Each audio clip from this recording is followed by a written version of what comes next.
Bonjour à tout le monde. Dans cette vidéo, je vais vous présenter l'outil Plume et les différents modes que propose Affinity Designer. Donc l'outil Plume va nous servir à créer du dessin vectoriel sur ce logiciel. Donc plus précisément à faire des courbes, des lignes de différentes manières. Alors, je vous montre ici, donc c'est l'outil Plume, c'est celui-ci, il faudra l'activer. Et ceux-ci sont les différents modes. Donc le mode plume, le mode intelligent, le mode polygone et le mode ligne. On va souvent utiliser l'outil plume avec la petite flèche blanche qui s'appelle l'outil nœud. Donc je vais vous en parler de temps en temps pendant cette petite vidéo. On va jongler entre ces deux outils-là pour pouvoir affiner votre trait. Alors, on va également travailler avec des raccourcis clavier, principalement la touche Alt ou Option et la touche Commande.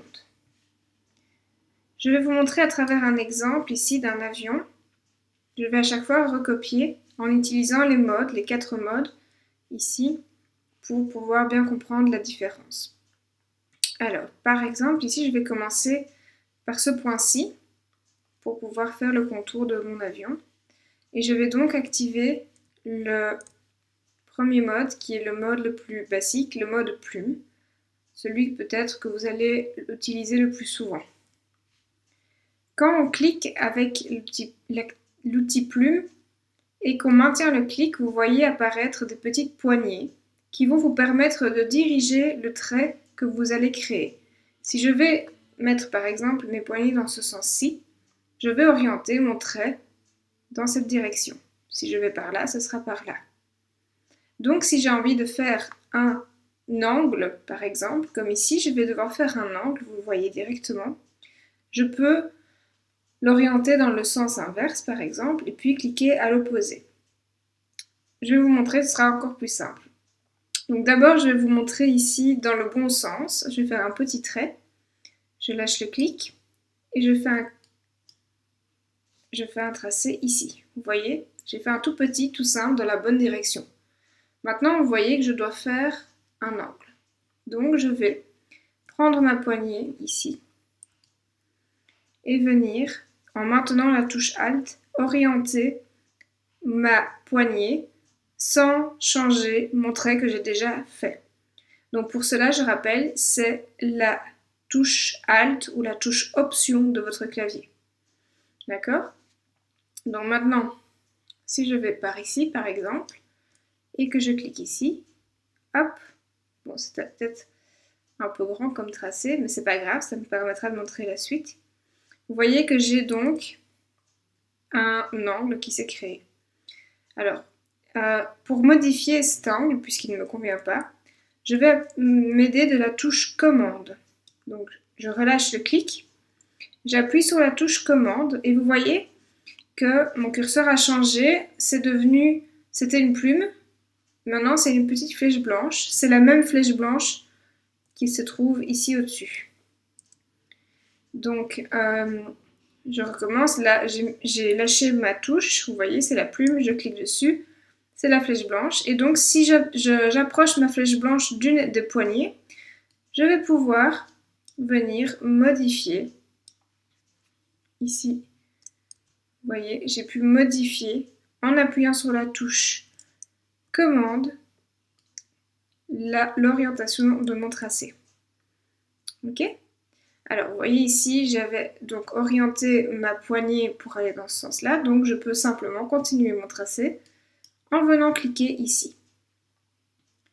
Alors, qu'est-ce qui se passe si je fais un simple clic, mais que je vais continuer mon tracé, mais je veux quand même que ça tourne. Je clique ici et vous voyez, vous pouvez venir créer un angle également de cette manière ici, alors qu'on n'avait pas activé d'orientation. Je vais faire ceci. Hop, je vais étirer mes poignets et leur donner une direction. Je vais aller par ici par exemple. Hop, Ici, cette petite courbe ne me plaît pas spécialement, donc je vais utiliser la touche commande et venir régler la courbe en modifiant la poignée ici. La touche commande, activée. Alors vous voyez ici, j'ai la touche commande activée et du coup ça fait varier les deux paramètres, les deux segments autour du point. Donc je trouve le bon équilibre et c'est suffisant comme ça. Maintenant, si on veut ne changer qu'un segment mais pas l'autre, donc disons que, imaginons que celui-ci nous convient bien mais qu'on a envie de modifier uniquement cette parcelle-ci, c'est maintenant que l'on va utiliser l'outil nœud ici. Je l'active et je peux venir ici en appuyant sur la touche Alt. Je peux venir uniquement modifier ce segment-ci en appuyant uniquement sur la touche Alt ou Option. Donc il faut que l'outil nœud, la flèche blanche, soit activée et la touche Alt Option appuyée. Ok? Sinon, si je lâche la touche, j'ai le même effet que quand j'avais l'outil plume et la touche commande activée. Donc une variation des deux côtés du segment, des deux segments par rapport au point. Donc le segment ici de droite et de gauche par rapport à ce point-ci. Alors je continue en réactivant la plume. Hop, je clique dessus ici, comme ça on réactive. Et je vais venir étirer ici pour faire le nez de mon avion. Hop. J'utilise la touche commande pour modifier mon tracé. Hop. Voilà.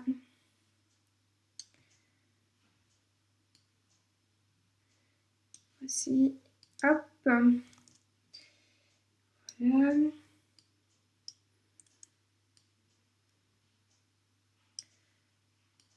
Voici. Hop.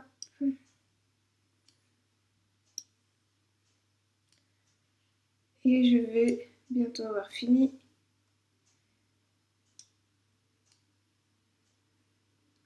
Voilà. Alors, vous voyez ici, j'ai terminé mon tracé. J'ai fait tous mes points.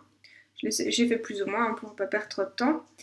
Donc, il y a toujours moyen de modifier, comme je vous ai dit, en jouant avec soit l'outil nœud, la touche Alt, la touche majuscule également.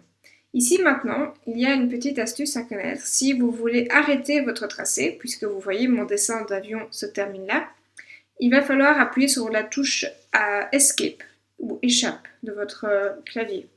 Donc il s'agit de la touche dans le coin supérieur gauche. Donc je suis obligée de le faire parce que si je ne le fais pas, je vais vous montrer d'abord le cas de figure, je ne le fais pas. Hop, vous voyez, mon trait, il continue partout. Je ne sais pas l'arrêter, c'est à l'infini. Maintenant, si je clique, enfin si j'appuie sur la touche Escape de mon clavier, vous allez voir que mon point ici, qui est actif, le dernier point que j'ai mis, va changer de couleur. Hop, voilà. J'ai appuyé dessus, vous voyez, il est devenu comme ça. Ça veut dire que si je veux recommencer un autre tracé ailleurs, voilà, je fais n'importe quoi, mais comme ça, vous voyez, il va recommencer sans prendre en compte le dessin de l'avion. Ok? Donc ça, c'est pour le mode plume basique. D'accord? Je vous montre le mode intelligent. Je clique dessus et je vous montre ce qu'il a d'intelligent, ce mode.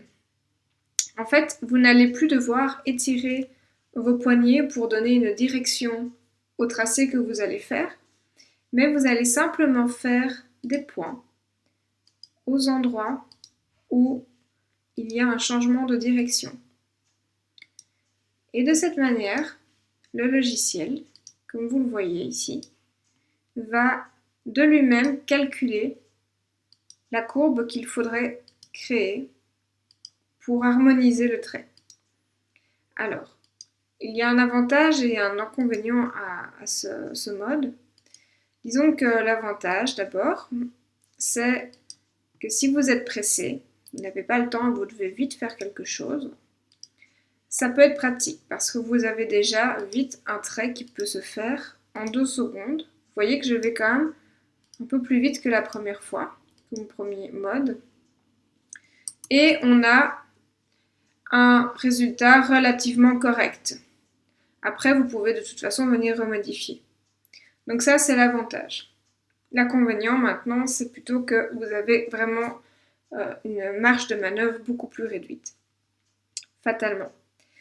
Donc, maintenant que j'ai fait mon tracé, donc ça a été vite, hein, vous voyez, je peux le remodifier. Vous voyez que le dernier tracé que j'ai ici, j'ai toujours des poignées qui apparaissent dans mon dernier segment que j'ai créé. Je peux venir en appuyant de nouveau sur la touche commande ici, remodifier mon tracé. D'accord? Si par exemple, voilà, ici vous voyez, ouah, j'ai une grande vague, c'est pas vraiment génial. Je veux remodifier donc cette courbe. Je vais simplement appuyer sur la touche commande ou la touche contrôle de son clavier, si on travaille sur Windows évidemment. Et je vais venir, vous voyez, changer, mon curseur change automatiquement de forme.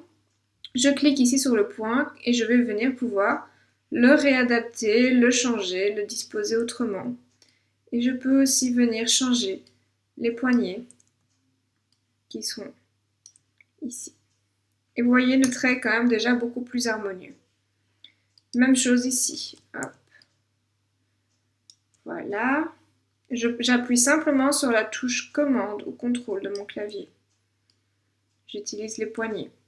Et donc voilà, c'est ce que je disais, vous pouvez, pour l'avantage de ce mode, avoir vite un aperçu relativement correct, on va dire, de votre illustration.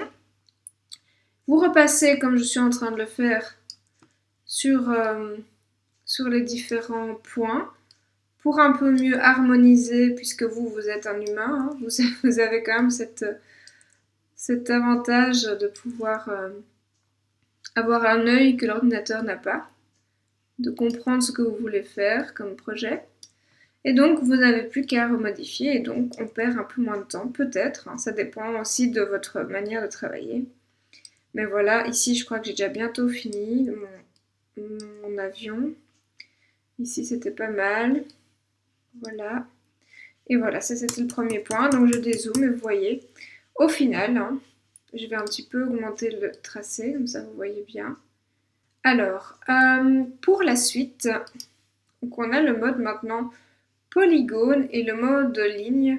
Hop. Je vais changer d'exemple puisqu'ici, je n'ai que des courbes dans mon exemple avec l'avion. Et comme son nom l'indique et comme le pictogramme l'indique, polygone et le mode ligne ne vont concerner que des créations de traits en ligne droite. Donc je vais remplacer mon exemple de l'avion par des maisons. J'avais prévu ici, oups, voilà. Juste le mettre ici, comme ça, ça sera plus à l'aise. Des maisons donc que je vais décalquer et qui va me servir de projet pour la suite, que je vous expliquerai plus en détail. Donc j'active la plume, j'active le mode polygone. Je ne vais pas mettre un trait trop épais non plus. Voilà. Et je vous montre par exemple comment fonctionne ce mode en décalquant ici cette maison. Hop. Vous voyez, j'ai ici décalqué une maison. Ici, vous voyez, c'est peut-être pas pile poil. Donc de nouveau, si je veux modifier, j'appuie sur la touche commande et je peux venir prendre le point et venir le positionner où je veux. D'accord? Donc c'est exactement de la même manière. Je fais Escape et comme ça, mon tracé est terminé et je peux m'attaquer, par exemple, à une autre maison. Je vais prendre celle-ci en orange. Hop, on commence un nouveau trait. On va faire ici, hop, la suite. Hop, je décale ce que je vois. Hop. Alors ici, on voit que c'est pas parfait, donc de nouveau, je vais prendre la touche commande. Hop. Alors, vous voyez ici, enfin, ça se voit peut-être pas, mais ici, si je force en appuyant sur la touche commande et que je veux mettre bien... Ah bah ici, ça marche évidemment parce que j'ai zoomé. Je voulais vous dire donc de faire très attention au magnétisme. Si le magnétisme est activé, peut-être que ça pourrait vous déranger parce que le trait va se bloquer soit là, soit là. Il ne va pas vous laisser de marge de manœuvre. Je ne sais pas si c'est très clair ce que j'explique, mais si vous avez un moment, un sentiment où vous vous sentez un peu bloqué, vérifiez si votre magnétisme est activé et désactivez-le. Et puis réessayez, et puis vous verrez si c'est bien ça qui vous gêne. Parfois, ça peut vous bloquer. Ça arrive. Donc, vous voyez ici, je vais faire Escape et donc j'ai fait mon tracé avec uniquement des lignes. J'ai fermé mon tracé en rejoignant le premier trait avec mon dernier trait, ce qui me permet, et ça c'était également la même chose avec l'outil plume et le mode plume et le mode intelligent, sauf qu'avec l'avion c'était un simple tracé avec un point A, un point B, mais qui ne se rejoignait pas. Mais donc je voulais dire, vous pouvez en refermant votre tracé, créer une forme. Ici, j'ai uniquement appliqué une couleur de contour qui est le noir. Si je vais dans ma palette couleurs et que j'intervertis ma couleur de contour et ma couleur de fond, et bien voilà, j'ai une maison noire par exemple. Et vous pouvez après changer les couleurs et faire par exemple ici une maison rouge. Voilà. Donc c'est comme ça que vous allez commencer à dessiner. Si je prends mon autre ici, mon autre maison qui était à la base grise, je vais la sélectionner, je vais intervertir mes couleurs et je vais venir changer mes couleurs pour avoir un gris par exemple. D'accord? Donc l'outil Polygone est pratique pour ce genre de choses. Néanmoins, une petite astuce à connaître, ça je vais vous montrer ici sur le blanc. Je prends l'outil plume. Je peux donc tracer, hop, comme je veux des lignes. Maintenant, si je veux absolument que ma ligne soit bien verticale ou bien horizontale, je vais utiliser le raccourci clavier de la touche majuscule. Et vous voyez que j'ai en oblique, ça marche aussi, voilà, il le propose. Il va me proposer un aperçu ici. Hop. Et je sais que ce sera bien orienté dans la direction verticale, horizontale ou oblique. D'accord? Mais donc vous avez aussi moins de marge de manœuvre puisque vous verrouillez votre direction. Ça peut être pratique pour certains cas de figure. C'est pour ça que je vous en parle. Et ici, je vais maintenant vous parler du dernier mode qui est le mode ligne que j'active et qui va me servir pour faire par exemple ici ça va me servir pour mes toits. Regardez ici, j'ai un toit de ma maison verte qui est en deux parties. Hop. Je clique une fois ici, de l'autre côté ici, une fois ici et une fois ici. Je ne me suis aidée d'aucune touche de mon clavier. Ça veut dire donc que j'ai deux segments. Si je prends ma flèche noire, que je sélectionne ce segment, voilà, il est indépendant de l'autre. Ça veut dire que donc avec le mode ligne dans l'outil plume, vous pouvez créer des segments et ils vont à chaque fois être indépendants les uns des autres. Donc je remonte avec par exemple avec mes fenêtres, voilà. Hop, voilà, ça m'a aidé à faire mes fenêtres directement. Hop, on aura tout le temps des lignes.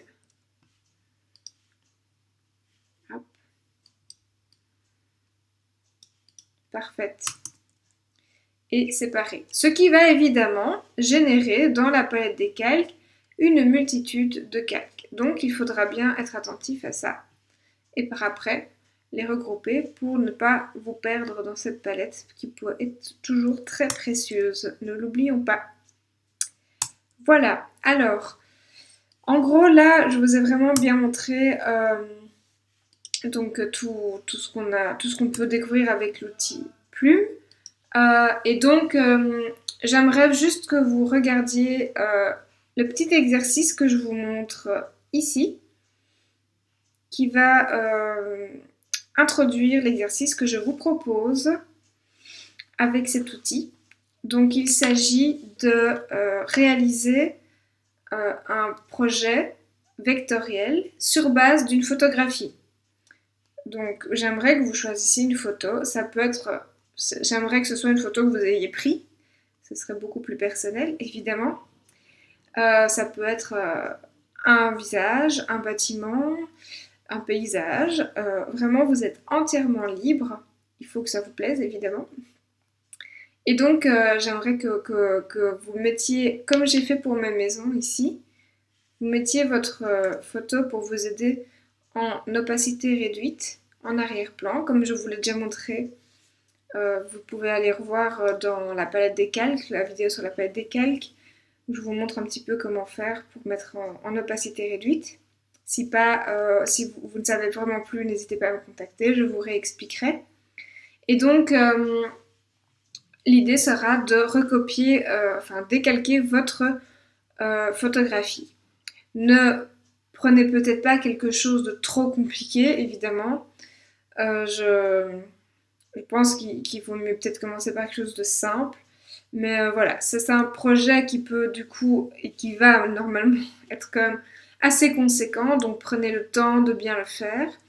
Prenez le temps de choisir vos couleurs. Pour cela, je vous dirige vers la vidéo que j'ai réalisée sur la création des palettes couleurs. Ça peut vraiment être très très utile. N'oubliez pas tout ce qu'on a déjà vu depuis le début de l'année.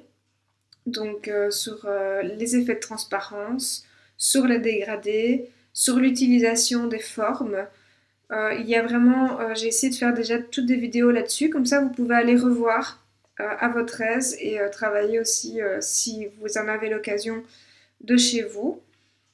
Donc l'idée serait de pouvoir réaliser ce projet pour le mois de janvier. Mais voilà, on ne se met pas du tout la pression. Évidemment, prenez le temps de bien réaliser ça. Voilà, j'espère que ce projet va vous plaire et je vous souhaite beaucoup d'amusement, beaucoup de découvertes. Ne désespérez pas si vous galérez avec l'outil plume au début, c'est normal, il faut du temps, il faut beaucoup de temps pour manipuler cet outil. Voilà, donc à bientôt et bon travail.